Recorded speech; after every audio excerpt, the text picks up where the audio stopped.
오늘 날씨가 7월 중순의 날씨라고 그러죠. 오늘 최고 기온이 30도라고 하니까 아마 한여름에도 30도라고 하는 기온을 느끼기가 쉽지 않을 터인데, 어쨌든 이제 봄이 다 지나갔다 그러기에는 그 날짜로 보면 실감이 나지 않는데, 그 날씨로 느끼는 그 느낌은 이미 벌써 봄이 지나가고 여름의 한가운데에 있는 것처럼 느껴집니다. 웬만한 꽃들은 다 이미 피었고요. 한 5월, 6월에나 피는 아카시아나 밤꽃 정도가 아직도 그 개화를 기다리고 있지 않은가, 그렇게 생각을 합니다. 얼마 전까지만 하더라도 그 얼어붙었던 것 같은 대지에 이제 큰 변화가 일어나고 있는 것이죠. 저는 이 계절이 우리 부활절과 참 잘 어울린다, 그런 생각을 합니다. 마치 이 계절의 대자연의 변화가 부활절의 영적 메시지를 시각적으로 보여주는 것 같기 때문에 그렇습니다. 그런데 이런 생각은 저 한 사람만의 생각은 아닌 것 같습니다. 여러분이 잘 아시는 러시아의 무노 톨스토이는 그 대표작인 장편소설 부활이라고 하는 소설 속에서 이렇게 시작을 합니다. 햇볕이 따스하게 내려쬐면 푸른 생기를 되찾아 움이 트고, 뿌리만 지탱하던 가로수길의 잔디는 물론 돌틈에서도 파란 싹이 돋아나고, 자작나무나 포플러, 벚나무 등에도 부드럽고 향긋한 새잎이 펼쳐지고, 보리수 역시 새의 움을 터뜨린다. 새들은 봄을 맞아 즐겁게 둥지를 만들기 시작하고, 파리는 양지 바른 곳에서 윙윙거리고 있다. 풀도 나무도 새도 벌레도 아이들도 모두 즐거워 보였다. 톨스토이는 이 봄에 이 잠자는 것이 깨어나는 것 같은, 죽었던 것이 다시 살아나는 것 같은 역동적인 계절의 변화를 이렇게 그림처럼 묘사를 하면서 이 부활이라고 하는 소설을 시작하고 있습니다. 실제로 이 소설은 속물 같았던 이 소설의 주인공 네필루도프가 자기가 버린 여인 카츄샤 때문에 인간성을 되찾는 이야기입니다. 죽은 듯 잠들어 있던 이 사람의 참된 인간성이 되살아나는 그런 이야기입니다. 그리고 문제투성이었던 러시아가 이제 새로운 모습으로 되살아나기를 바라는 그런 소망을 담은 이야기이기도 합니다. 그런데 우리가 주목할 것은요, 이 톨스토이가 주님의 부활에서 이 이야기의 모티브를 찾아냈다라고 하는 점입니다. 실제로 이 소설에서 주인공 네필루도프가 부활신앙을 가지게 되면서 그 속에 변화가 시작되고 있습니다. 그리고 부활신앙이 한 사람의 심령에, 그리고 그 한 공동체에 자리 잡게 될 때 놀라운 변화가 일어나게 된다라고 하는 이야기를 이 부활 속에서 하고 있는 것입니다. 우리는 오늘 이 본문에서 그 변화의 구체적인 모습을 발견할 수가 있습니다. 오늘 본문은 주님을 따르던 두 제자의 이야기입니다. 그들은 주님께서 십자가에 달리시자 낙심을 하고 절망을 하면서 고향으로 돌아가고 있었습니다. 그러다 엠마오로 가는 길에서 부활하신 예수 그리스도를 만났던 것이죠. 그리고 그들은 변화가 되어서 다시 자신들의 사역의 자리로 돌아옵니다. 그러니까 본문은 주님의 부활이 제자들을 회복시키는 이야기인 것입니다. 그러면 주님의 부활이 이 두 제자를 어떻게 회복시켰는가 하는 것을 오늘 이 시간에 우리가 같이 살펴보려고 합니다. 우선 이 두 사람이 엠마오라고 하는 곳으로 내려갈 때 그들의 상태가 어떠했는가 하는 것을 우리가 먼저 살펴볼 필요가 있습니다. 22절로 24절 말씀을 보면 이들이 이렇게 서로 주고받는 이야기가 나옵니다. 우리 중에 어떤 여자들이 우리로 놀라게 하였으니 이는 그들이 새벽에 무덤에 갔다가 그의 시체는 보지 못하고 와서 그가 살아나셨다 하는 천사들의 나타남을 보았다 함이라. 또 우리가 함께한 자 중에 두어 사람이 무덤에 가 과연 여자들이 말한 바와 같음을 보았으나 예수는 보지 못하였느리라 하거늘 그랬습니다. 이 두 사람은 이미 주님께서 십자가에 달리실 것과 또 죽은 뒤에 부활하실 것에 대해서 말씀하신 것을 들었습니다. 그리고 막달라 마리아를 비롯해서 여인들이 주님의 그 빈 무덤을 찾아가 보고 천사들로부터 전해들은 주님의 부활 소식도 이미 들었습니다. 그리고 베드로를 비롯해서 몇몇 사도들이 직접 확인하기 위해서 그 무덤을 찾아가 보니 그 여인들이 보았던 그 이야기가 사실이었다 하는 그 증언도 들었습니다. 그러나 지금 이들은 지금까지 자기들이 들었던 그 말들을 믿을 수가 없다라고 하는 것이죠. 그렇습니다. 이 두 제자는 자기들이 예수 그리스도께서 부활하셨다 하는 얘기를 듣기는 들었지만 믿지를 못했다라고 하는 것입니다. 주님의 말씀도 믿지를 못했고요. 여인들과 제자들의 증언도 믿지를 못했습니다. 십자가의 죽음 앞에서 이들의 믿음이 크게 흔들릴 수밖에 없었던 것입니다. 사실 믿음을 변치 않고 우리가 잘 지켜나간다라고 하는 것이 결코 쉽지 않다라고 하는 것을 우리는 우리 신앙생활의 현장에서 종종 느끼곤 합니다. 믿음이라고 하는 것은 사는 것이 바빠서 잠깐 한눈을 팔다가 보면은요, 어느 틈엔가 희미해지고요, 또 시험이 오면 흔들리고요, 고난이 닥쳐오면 믿음을 잃어버리기까지 합니다. 아브라함이 그랬습니다. 그는 대단한 믿음으로 주님의 부르심을 받고 고향을 떠나서 가나안으로 왔습니다. 그런데 가나안에 기근이 닥치자 아브라함은 가나안을 떠나서 애굽으로 갑니다. 믿음이 크게 흔들린 것이죠.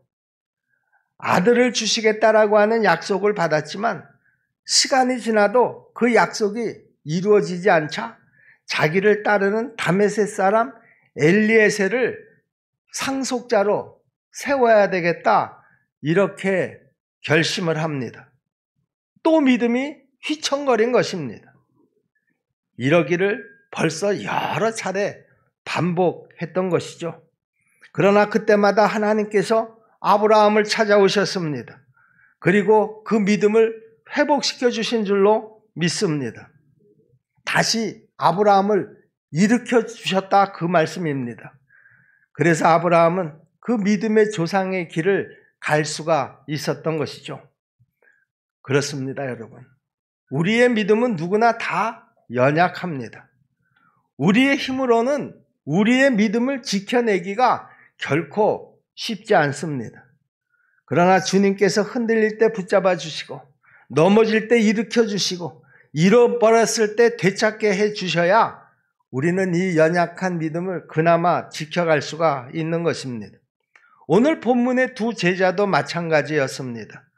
부활하신 주님을 만난 뒤에 그들은 믿음을 회복할 수가 있었던 것입니다. 주님의 부활을 믿지 못했다가 다시 굳건한 부활신앙을 갖게 된 것입니다. 오늘 여러분들에게도 이런 믿음의 회복이 일어나기를 주님의 이름으로 축원합니다. 오늘 본문의 이 두 제자는 주님께서 십자가에 돌아가시자 그만 그 바로 직전까지 가지고 있었던 그 신앙의 열정이 식어버리고 만 것입니다. 그래서 더 이상 그들은 자신들이 가던 길을 계속 갈 수가 없었던 것입니다. 그래서 그들은 쓸쓸히 돌아서서 낙향을 하고 있었던 것이죠. 고향으로 돌아가고 있었다, 그런 말입니다. 여러분, 그런데 오늘 우리도 마찬가지가 아닙니까? 여러분, 열정이 식으면은요, 내가 하던 그 일을 계속할 수가 없습니다. 비전을 품고 꾸어오던 그 꿈도 어느 사이에 다 사라져버리고 맙니다. 짓다가만 성체처럼 우리 인생이 그저 황폐해지고 쓸쓸해져 버리고 만다, 그런 말입니다. 그런데 오늘 본문의 두 제자는 부활하신 주님을 만난 뒤에 그 잃어버려가던 열정을 다시 되찾게 됩니다. 오늘 본문 32절을 보면 이렇게 기록이 되어 있습니다. 그들이 서로 말하되 길에서 우리에게 말씀하시고 우리에게 성경을 풀어주실 때에 우리 속에서 마음이 뜨겁지 아니하더냐 하고 그랬습니다. 부활하신 예수 그리스도를 만난 뒤에 이 두 사람이 그동안 체험한 것을 나누면서 했던 이야기입니다. 한마디로 말하면 이들의 마음이 뜨거워졌다, 그런 말이죠. 다시 말해서 그 전에 그 열정을 다시 회복했다, 그런 말입니다. 그들의 마음 속에서 그 뜨거움이 다시 일어났다, 그런 말입니다. 부활하신 주님께서 다시 그들의 마음에 불을 붙여주셨기 때문입니다. 성경을 보면은요, 주님을 만났던 사람들은 다 그 마음에 다시 불이 붙었던 것을 우리가 잘 알고 있습니다. 그 속에서 또 새로운 열정이 용솟음치기 시작했습니다. 아브라함이 그랬습니다. 나이 75세에 하나님을 만났습니다. 그리고 그분의 약속을 들었습니다. 마음에 불이 붙었습니다. 새로운 열정이 용솟음치기 시작했습니다. 그래서 그 나이에 갈 바를 알지 못하고 그 부르심을 따라서 길을 나섰던 것이죠. 여러분, 베드로가 그랬습니다. 갈릴리 바다에서 고기를 잡던 사람입니다. 그런데 그가 바닷가에서 주님을 만났습니다. 너를 내가 사람을 낚는 어부가 되게 하겠다. 그 주님의 말씀을 들었습니다. 그 마음에 불이 붙었습니다. 새로운 열정이 용솟음치기 시작했습니다. 그래서 베드로는 배도 다 버리고 그 자리에서 주님을 따라 나설 수가 있었던 것입니다. 그렇습니다. 주님께서는 우리의 마음을 붙들어 주시고 우리의 마음에 불을 붙여주시는 분이신 줄로 믿으시기를 바랍니다. 특히 부활하신 주님께서는 우리의 꺼져가는 마음의 불을 다시 타오르게 하시는 분이신 줄로 믿습니다. 꺼져가는 장작더미에 기름을 부어서 활활 타오르게 하듯이 우리의 식어가는 열정을 다시 타오르게 하시는 분이시다, 그런 말씀입니다. 오늘 이 시간에 여러분들의 그 열정이 다시 타오르기를, 다시 회복되기를 주님의 이름으로 축복합니다. 오늘 본문 33절을 보면 이렇게 기록이 되어 있습니다. 곧 그때로 일어나 예루살렘에 돌아가 보니 11 제자 및 그들과 함께한 자들이 모여 있어 말하기를 주께서 과연 살아나시고 시몬에게 보이셨다 하는지라. 두 사람도 길에서 된 일과 예수께서 떡을 떼심으로 자기들에게 알리신 것을 말하더라 그랬습니다. 이 두 사람이 고향으로 낙향하던 길에서 다시 돌아섰다, 그런 말이죠. 그리고 다시 이들은 예루살렘으로 돌아갔습니다. 여기서 중요한 것은요, 그들이 바로 떠났다라고 하는 것입니다. 생각해보고 떠난 것이 아닙니다. 머뭇거리다가 떠난 것이 아닙니다. 그들의 마음에 불이 붙는 순간에 부활하신 예수 그리스도를 만났다라고 하는 확신을 가지는 그 순간에 그들은 머뭇거리지 않고 가던 길을 다시 되돌려서 예루살렘으로 즉시로 떠났다, 그런 말입니다. 당시의 시간을 좀 따져보겠습니다. 우리가 29절 말씀을 보면은요, 날이 이미 저물었습니다. 그들이 강권하여 이르되 우리와 함께 유하사이다, 때가 저물어가고 날이 이미 기울었나이다 하니 이에 그들과 함께 유하러 들어가시니라. 주님과 함께 식사를 하고요, 주님께서 떠나신 뒤에 자기들끼리 대화를 했습니다. 벌써 밤이 시작되었습니다. 여러분, 그런데요, 이들이 지금 있는 엠마오에서 예루살렘까지의 거리를 좀 따져보겠습니다. 엠마오는요, 예루살렘으로부터 한 11km 정도 떨어져 있는 거리라고 합니다. 이 정도 거리라고 하면은요, 우리가 보통 걸어서 한 3시간 정도의 거리가 아닐까 짐작을 해봅니다. 결코 가깝지 않은 거리죠. 다른 때 같았으면 야, 이거 너무 시간도 늦었고 또 거리도 좀 멀기 때문에 오늘 밤은 여기서 그냥 자고 다음날 떠나자 했을 것입니다. 그런데 이 두 사람의 마음은 지금 급했습니다.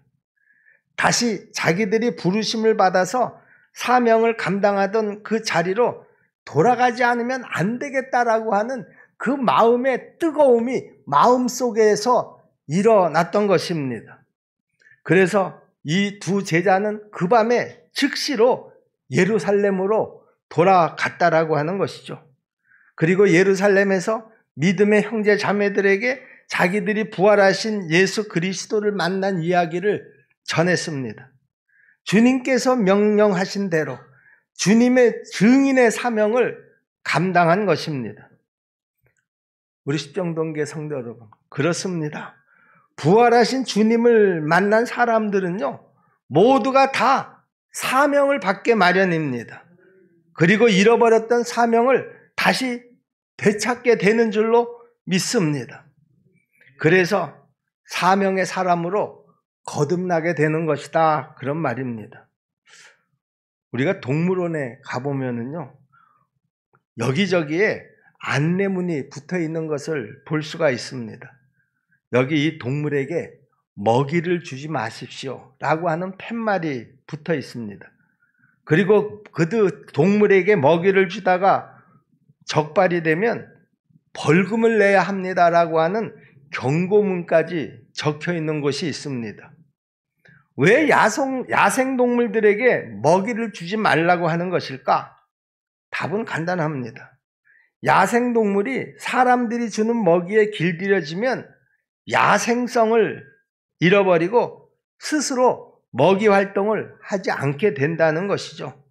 게을러지고 사람이 먹이를 주지 않으면 결국에는 굶어 죽습니다. 그래서 먹이를 주지 말라는 것이죠.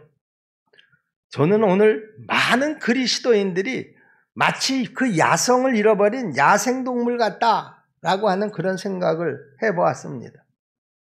사람에게 길들여진 야생동물들이 스스로 먹이 활동을 하지 못하는 것처럼 오늘 우리 그리스도인들이 주어진 사명을 잃어버리고 살고 있다, 그런 생각을 하게 된 것입니다.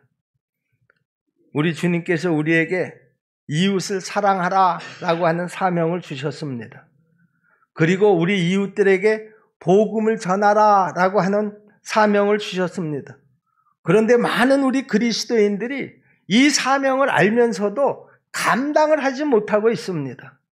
그런데 우리는 지금 아예 이것이 사명이라는 것조차도 잊고 살아가고 있다라고 하는 것이죠. 여러분, 한 번은요, 백만장자 부자가 아프리카를 여행하다가 그곳에서 선교를 하고 있는 선교사 한 사람을 만났다고 합니다. 아주 남루한 차림에 삐쩍 마른 모습의 그 선교사가 땀을 뻘뻘 흘리면서 어디론가 가고 있었습니다. 그 부자가 그 선교사에게 물었습니다. 아니, 어디를 그렇게 바쁘게 가고 계시나요?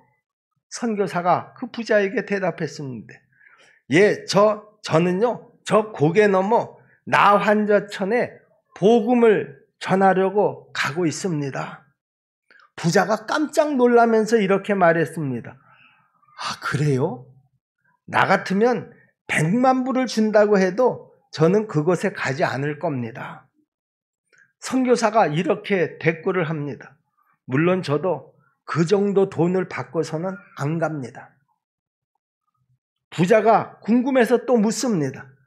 아니, 도대체 얼마를 그러면 받고 가는 겁니까? 선교사가 자기 목에 매달린 십자가를 꺼내 보여주면서 이렇게 말했습니다. 부활하신 예수님께서 내게 이곳에 가서 복음을 전하라 하셨기 때문에 제가 가는 겁니다. 여러분, 이게 사명입니다.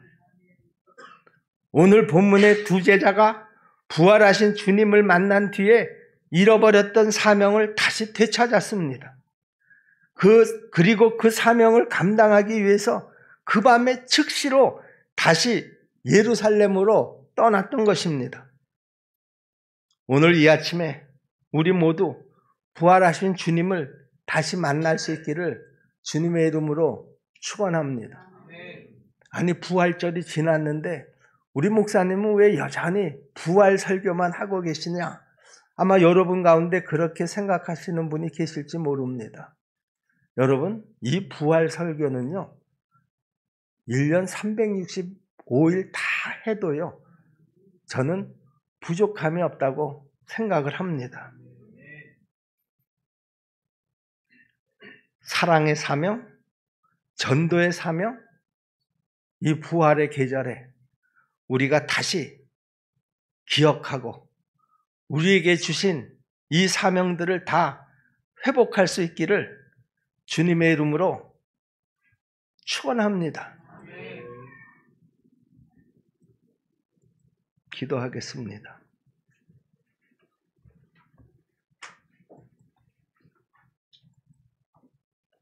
은혜로우신 아버지 하나님, 감사합니다. 하나님께서 오늘 말씀을 통해서 엠마오의 두 제자를 통해 우리에게 그 부활의 감격과 그 사명을 다시 일깨워 주신 것을 믿습니다. 은혜로우신 아버지 하나님, 우리 주님께서 이 부활을 통해서 우리에게 주신 이 귀한 사명, 하나님 앞에 가서 서는 그 시간까지 우리가 잊지 않게 도와주시옵시고, 이 사명으로 우리가 날마다 살아갈 수 있도록 도와주시옵소서. 예수님의 이름으로 믿고 기도하옵나이다. 아멘.